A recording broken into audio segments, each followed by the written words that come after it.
Well, if you actually look at the way that the glam bands, if you want to call them that, from Los Angeles dress themselves up, they totally missed the point. When English glam bands from the 70s came on top of the pops, it was almost an afterthought to what they were actually doing. Music always came first, and then they'd be like, what are we going to wear? And they'd be wrapping themselves in Bako foil or getting a tin hat and covering it in mirrors.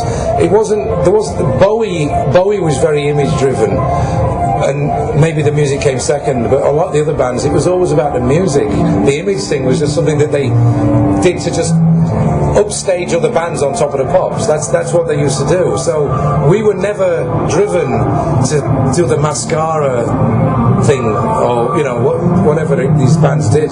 They didn't have any substance musically, I don't think, in comparison to us. So we didn't feel we needed to do it. Bands that do that are doing it to cover up the fact that there's no substance in their music. The only band, and I'm not saying it because we're here, the only band that really did both were Hanoi Rocks. I thought Hanoi Rocks were a good band, but they looked. Michael Monroe was one of the best. I would have shagged him. I would have shagged. I did.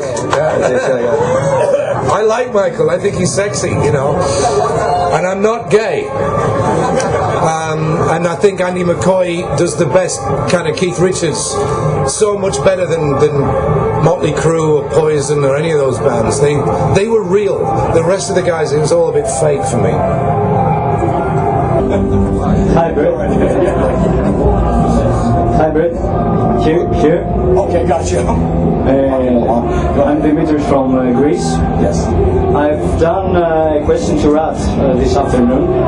Last night, Def Leppard's Joe Elliott said that all the glam metal bands of 80s, with the exception of Hanoi Rocks, take care only of their appearance, of their image, and not of their music. What's your opinion about this kind of comments?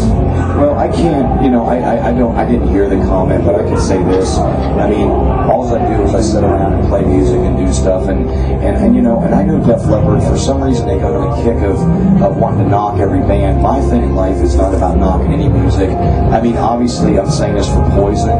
We have not sold out continuously for 20 years every arena because we care about just our appearance. You have to, the music comes first. You gotta talk dirty to me and nothing but a good time.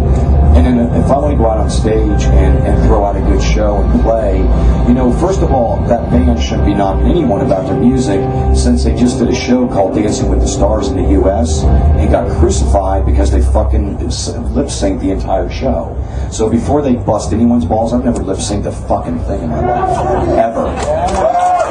So, but here's my thing. That's what makes it so funny to me, and let me just say this, it's so funny for me because why would they want to bust anyone's balls?